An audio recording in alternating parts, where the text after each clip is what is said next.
At the latest now in that deadly rampage in Canada's capital. New surveillance video shows the terrifying moments, the gunman stealing cars, running into Parliament. ABC's Dan Harris is on the scene in Ottawa. And Dan, you have an inside look at exactly what happened in that Parliament building.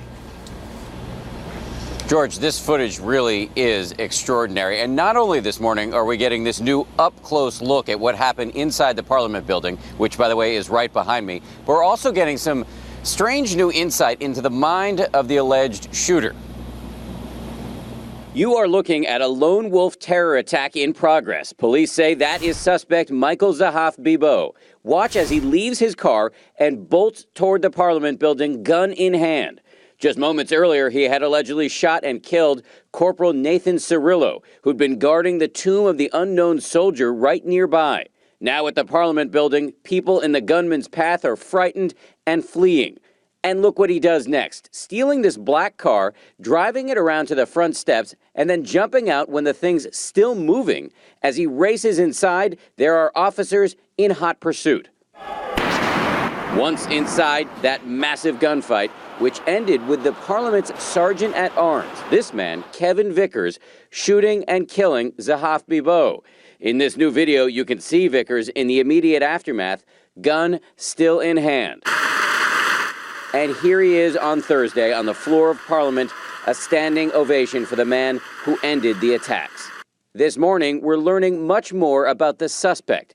Police say they now believe he acted alone. His motive?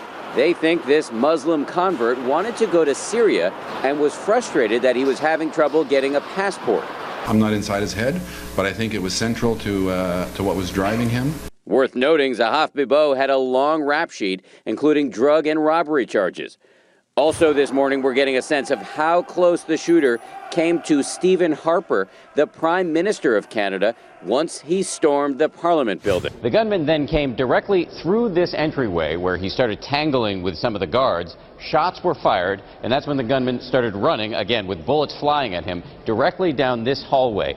This is the incredible part. He then ran past these two rooms, which were filled with members of Parliament. And in fact, in this room was the Prime Minister himself. This member of Parliament was trapped, too, in a small room with her 2-month-old baby.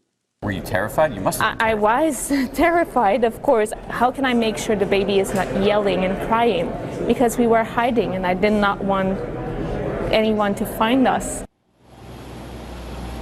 And this morning, an amazing new account of what apparently happened inside that room where the Prime Minister was in the Parliament building during the rampage.